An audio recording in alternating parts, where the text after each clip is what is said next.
Salam alaikum, bonjour. Aujourd'hui, comme d'habitude, on va traiter un exercice résolu en électricité qu'on thème le courant électrique, niveau tronc commun. Un courant continu à une intensité I de 0,4 ampères. Première question, calcule la quantité d'électricité coulomb divisée en 8 secondes.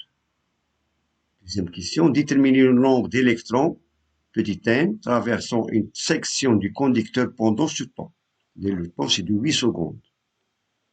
Troisième question, désire mesurer un courant de 300 mA à l'aide d'un ampèremètre dont le cadran comporte 100 divisions. Les calibres de l'ampèremètre sont les suivants: 5 ampères, 500 mA et 50 mA. Mais question, comment doit-on brancher l'ampèremètre? Petit B, quel calibre doit-on choisir? Justifie la réponse. Et la dernière question, petit C, sur quelle graduation se fixera l'aiguille de l'ampèremètre? Bien. On passe maintenant à la solution. Commençons par la première question. Calculer la quantité d'électricité coulomb divisée en 8 secondes. Sachant que le courant continu a une intensité de 0,4 ampères. Bien, un peu de réflexion. Tout d'abord, on doit appliquer la relation suivante. On a I est égal à coulomb sur delta de T. C'est-à-dire que l'intensité du courant que traverse un conducteur, c'est la quantité d'électricité pendant une durée delta de T. D'où on a coulomb est égal à I fois delta de T.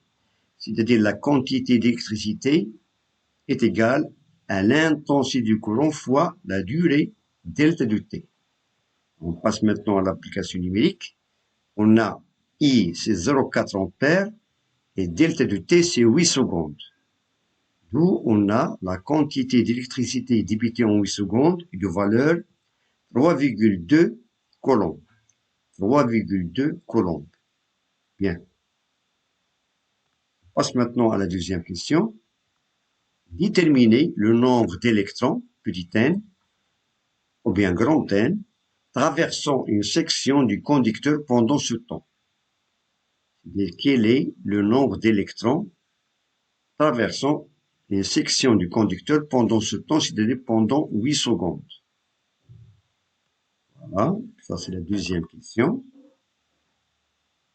Voilà, un peu de réflexion. Donc, on nous demande de calculer le nombre d'électrons. On peut symboliser ce nombre avec n, c'est mieux avec n majuscule. Bien. Et on a la relation suivante. On sait que la quantité d'électricité s'exprime, est égale à grand N, c'est-à-dire le nombre d'électrons fois E. C'est-à-dire la charge élémentaire E. D'où on peut tirer grand N. N est égal à coulomb sur E. N est égal à coulomb sur E. Application numérique.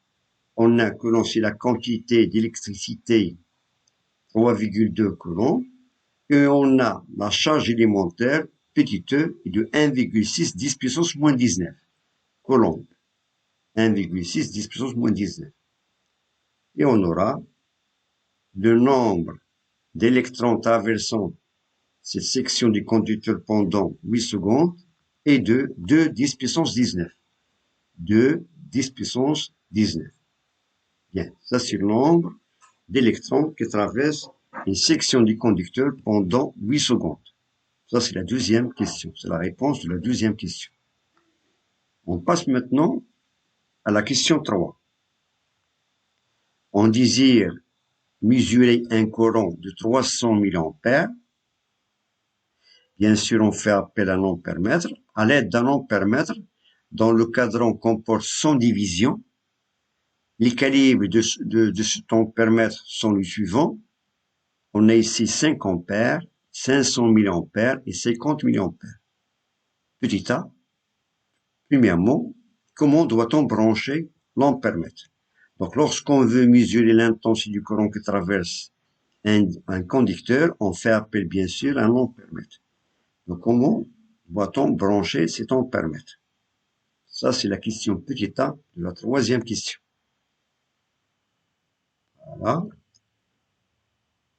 Donc, l'ampèremètre se branche toujours en série dans le circuit. Donc, lorsqu'on veut mesurer l'intensité du courant qui circule dans un circuit électrique, on doit toujours brancher l'ampèremètre en série.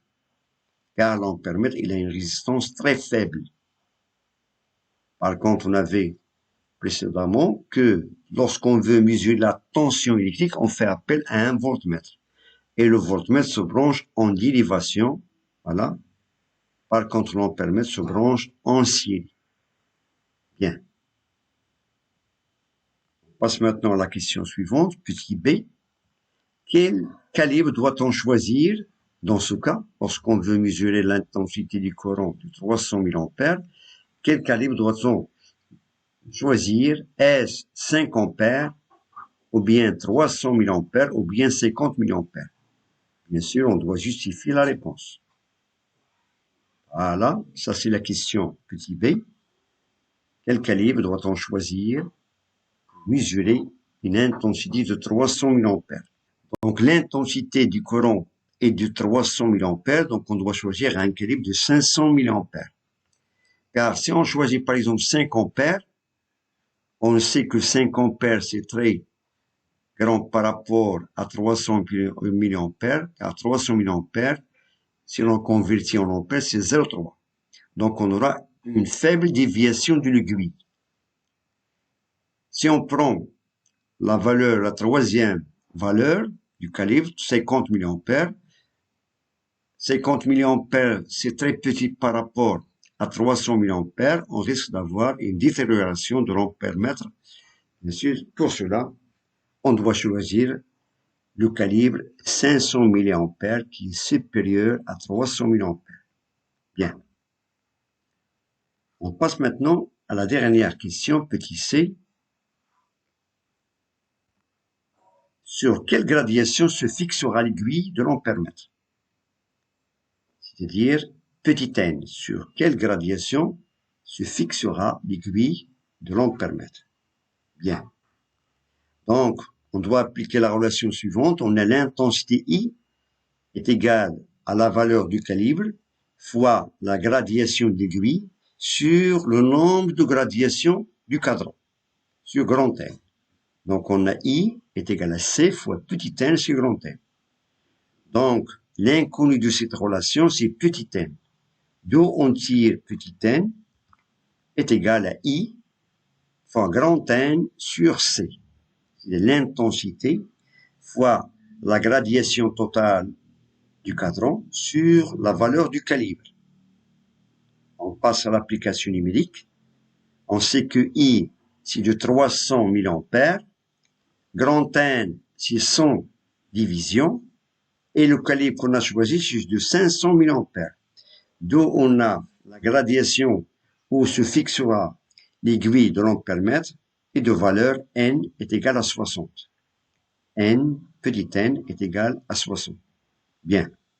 Ça, c'est la réponse de la dernière question, petit c, la gradation où se fixera l'aiguille de l'ampèremètre. Donc, je vous remercie de votre attention. Bon courage et à très bientôt. لا تنسوا الإعجاب بالفيديو والاشتراك في القناة.